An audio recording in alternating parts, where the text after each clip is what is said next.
Nos pillaron conversando con nuestro invitado Julio Contreras, abogado máster internacional en políticas del trabajo y relaciones laborales, académico de la Universidad Central. Bienvenido. Estábamos hablando de cómo va a cambiar nuestra naturaleza, nuestro modo de trabajar con este coronavirus. Por ejemplo, teletrabajo. ¿Está preparado el sistema laboral chileno para estos cambios, para esta flexibilidad? Bueno, Gonzalo, junto con saludarte y a nuestros amigos televidentes, creo que, ¿estamos preparados para el cambio? Creo que todavía estamos en nuestra legislación laboral un tanto en pañales en cuanto a estas modernas formas de flexibilización de la jornada laboral. Creo que hoy día, a propósito de esta situación de pandemia, del coronavirus, del COVID-19, estamos con un antecedente que nos permite poder potenciar y poder ver de mejor manera el cómo deben enfrentarse las relaciones laborales futuras. O sea, hace un pocos días atrás la Dirección del Trabajo emitió un dictamen en donde establece ciertas directrices de cómo deben entenderse las relaciones laborales a propósito de esta situación de emergencia del coronavirus, donde establece básicamente tres grandes focos de acción. Una, por ejemplo, es donde establece o insiste más bien la Dirección del Trabajo en la información a los empleadores de una regla que está contenida en el artículo 184, que es la obligación que tiene todo empleador de proteger eficazmente la vida y la salud de todos los trabajadores. Y para eso debe establecer todas las medidas que sean necesarias para precaver la salud al interior del trabajo. Claro. Y eso está en íntima relación con esto, con el coronavirus, porque, por ejemplo, los empleadores hoy día deben someterse a todas las directrices de la autoridad sanitaria que establezca sobre las posibles acciones que van a ir o protocolos que se deberán ir materializando a propósito de la situación que ocurra con el coronavirus. Por ejemplo, la solicitud de permisos que un trabajador pueda requerir a su empleador para realización de exámenes, que hoy día no está considerada en nuestra legislación, pero la dirección considera necesaria la apertura de parte de los empleadores de permitir en aquellos casos que sean razonables de entender que se requiere una inspección médica, una ocultación médica para ese trabajador que podría estar en una situación de contagio. Ahora, este contexto puede ser una empujón para avanzar en el trabajo a distancia en Chile. Por ejemplo, vivimos el estallido social no hace nada, hace meses, y si bien el teletrabajo en ciertas áreas está instalado hace rato, hubo algunas áreas en donde sí se tomaron cambios que no se habían tomado. Por ejemplo, las empresas de telecomunicaciones. Resulta que tenían edificios con grandes salones con call center. Las trabajadoras y trabajadores que trabajaban en el call center tenían que ir físicamente a sentarse a un lugar. Con el estallido social, como los desplazamientos eran complejos, para llegar a esos lugares, les empezaron a cargar software en sus casas. Y se dieron cuenta que el mismo trabajo de call center y atención al cliente lo podían hacer desde sus domicilios. Ahí se produjo un cambio. ¿El coronavirus en ese sentido podría ser un empujón para generar modificaciones de esa naturaleza? Sí, mira, interesante tu pregunta, Gonzalo, porque efectivamente, tanto a propósito de la problemática social que vivimos como hoy día, la misma dirección, a propósito de este dictamen que yo te señalaba, estableció también en un acápite muy particular las condiciones de este teletrabajo, donde permite o fomenta las condiciones de este teletrabajo, entendiendo el teletrabajo básicamente como aquel trabajo a distancia, aquella posibilidad, aquella forma flexible de relación laboral en donde este trabajador realiza alguna actividad laboral desde su casa o desde algún lugar distinto. Pero ese trabajo va a depender siempre en atención a la naturaleza del servicio que se presta. Lo que tú decías recién, en materias de call center, por ejemplo, claro, ahí se ha notado tremendamente estas nuevas formas de prestar este servicio. Pero esto viene acompañado de estas nuevas tecnologías. Hace un buen rato que ya en el mundo se está implementando, a propósito del Big Data, de la tecnificación de las relaciones laborales, existe una gran complicación de cómo se van a enfrentar en el futuro las relaciones laborales, lo que ha generado en no menores casos una disminución ostensible de relaciones laborales o a lo menos de modificación o de readecuación de los modelos de relaciones laborales a los que tradicionalmente estamos acostumbrados. Hoy día el coronavirus, como tú señalas, efectivamente va a ser otro puntapié, otro fenómeno que va a potenciar y tal vez va a agilizar en nuestro medio la implantación de estos modelos en aquellas relaciones laborales donde esto ya se ha implementado. Claro. Pero existen otras Y en donde... aquellas que son posibles. Y en aquellas que son posibles. Porque, por ejemplo, la atención al cliente, la persona que trabaja en el servicio... O sea, hoy día una de las grandes industrias de nuestro país es el retail, la industria del retail. Ahí claramente es muy difícil hacer ventas por teléfono. No, hay oferta telefónica directamente. Pero fíjate que ahí hoy día hay una muestra que hoy día, a propósito de la problemática social de octubre en adelante, se evidenció un aumento exponencial de cierto tipo de ventas a través de la web. Claro. No sé si la otra, Corner Shop u otras aplicaciones aumentaron exponencialmente las formas de venta justamente por las problemáticas sociales. Hoy día, seguramente el coronavirus, si es que lamentablemente, como se prevé, esto aumenta en casos, probablemente eso va a ser así. Claro. Pero en la gran industria que mueve nuestro país, ahí es un poco más difícil porque la única forma que la Dirección del Trabajo ha insistido en que esto puede ocurrir necesariamente es en aquellos casos en donde, o bien cuando se pacta en un contrato de trabajo, al inicio de la relación laboral, o bien hoy día, a propósito del coronavirus, esto podría gestionarse solo en la medida que hay un acuerdo de voluntades entre empleador y trabajador para que este trabajador transitoriamente, temporalmente, pueda realizar su trabajo desde su domicilio o desde otro lugar. Estábamos conversando con nuestro invitado, a quien agradecemos habernos esperado estos minutos, Julio Contreras, abogado especialista en el área laboral. Ya habíamos conversado, Julio, respecto a todo el panorama con coronavirus de lo que significa para nuestra forma de trabajar, teletrabajo, eventuales modificaciones y actualizaciones. Pero vamos a otra lista que es súper importante, que son las coberturas de salud. Eso evidentemente tiene más que ver con las normativas de salud y todo aquello, pero también tiene una pata, en buen chileno, laboral. Por ejemplo, permisos, licencias, días administrativos. ¿Cómo se maneja esto? ¿Qué derechos tengo como trabajador cuando estoy enfermo o mi hijo está enfermo o mi familiar está enfermo y me mandan a una cuarentena familiar, digamos?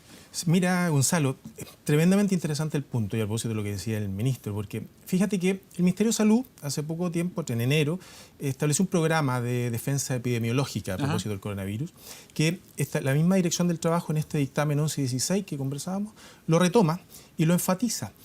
¿Y por qué? Porque el Ministerio de Salud establece un concepto bien particular que lo define como contacto. Establece que el contacto es toda aquella circunstancia donde una persona, y para nosotros va a ser el trabajador, haya tenido contacto o haya estado en el hogar o se haya transportado a través de un medio, valga la redundancia, de transporte, haya viajado en un medio de transporte o haya tomado contacto con una persona contagiada con coronavirus.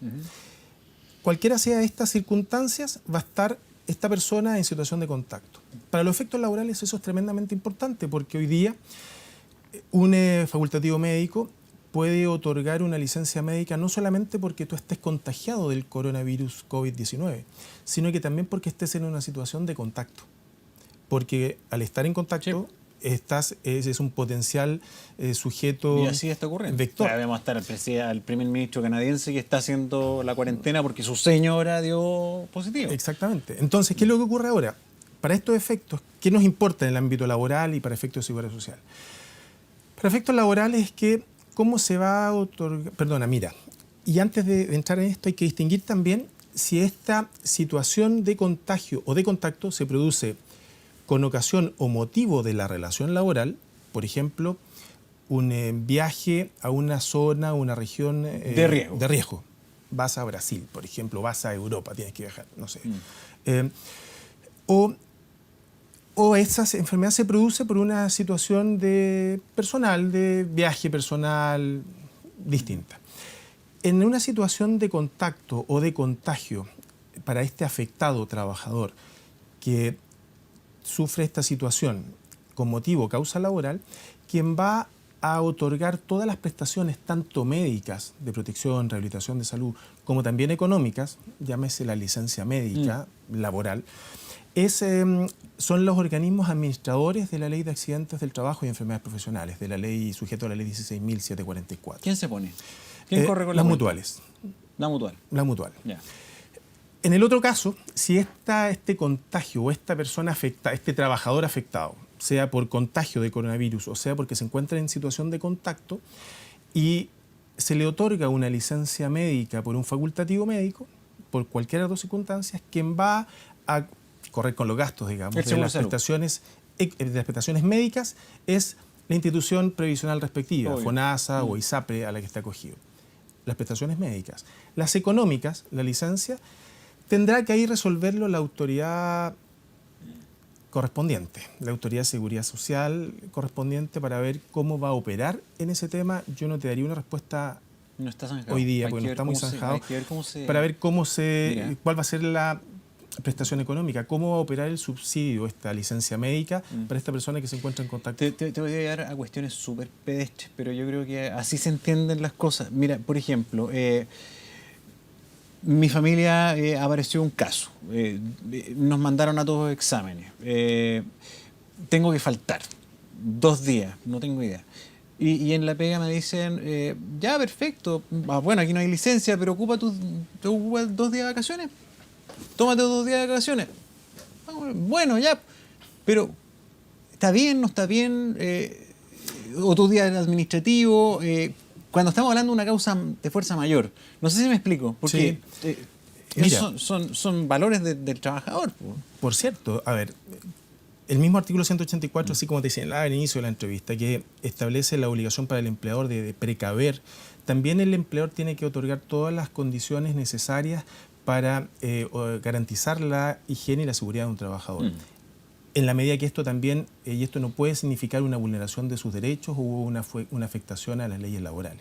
Por lo tanto, si un trabajador, en el caso que tú me propones, si bien las vacaciones a cuenta de tu ausencia, ex post de tu ausencia, eso no corresponde, laboralmente no. Las vacaciones necesariamente se pactan de común acuerdo antes de que correspondan. Es un vicio en la práctica laboral de algunas empresas que realizan esta situación. Vicio entre comillas, digamos, a veces aceptado por el trabajador. Ahí puede haber una conveniencia recíproca o tal vez no, a veces una imposición. Pero legalmente yo te debería decir que eso no corresponde. Si un trabajador se encuentra, en el caso tuyo, tu señora hoy día amaneció con síntomas que probablemente puedan darte luces de un coronavirus, bastaría, según los dictámenes de la Dirección del Trabajo, que tú avises a tu empleador y, por lo tanto, en estas situaciones razonables que entiende la Dirección del Trabajo, debieran el empleador otorgar las condiciones necesarias.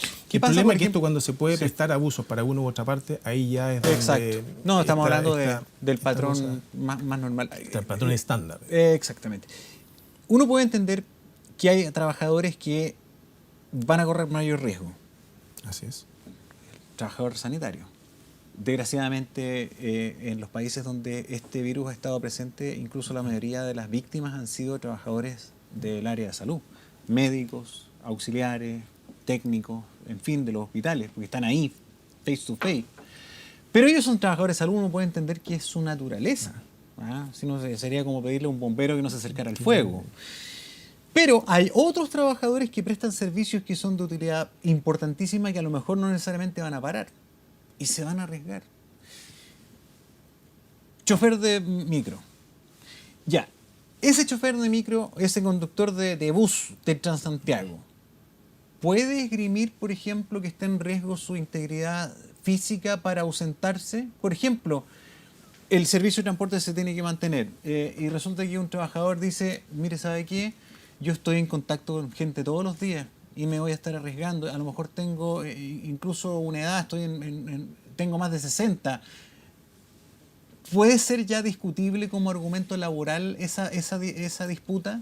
Mira, bien compleja tu pregunta. Sí, pero es que me estoy poniendo los casos específicos. La primera respuesta que yo te debería dar, que cuando ese caso específico genere un conflicto, porque cuando no pueda solucionarse en la relación cotidiana entre el empleador y este trabajador, en donde, por ejemplo, el empleador deberá haber establecido todas estas condiciones eficaces para evitar que ese trabajador expuesto a lo mejor a un riesgo en forma más latente que otro, lo evite. Pero cuando esto ya genera un conflicto, quienes van a tener que calificar esta situación de prudente o no, de autorización o no, van a ser los tribunales de justicia, porque en esta situación de conflicto, claro, este trabajador tendrá que ir a reclamar a la inspección, ir a reclamar a los tribunales, y serán estos los llamados a calificar.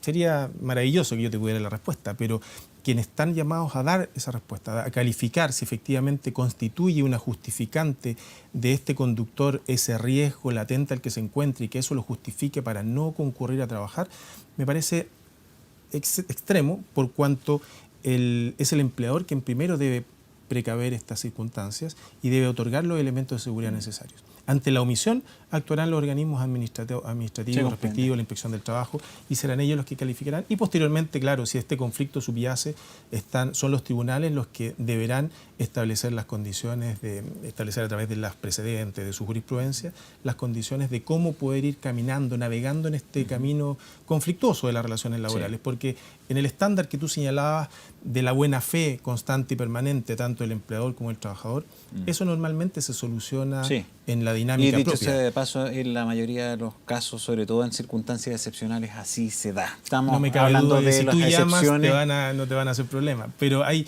casos excepcionales siempre, para uno u otro lado, que esas son las que complejizan este resultado. Abogado Contreras, muchísimas gracias por venir. Que tengan un buen día. Igualmente a ti.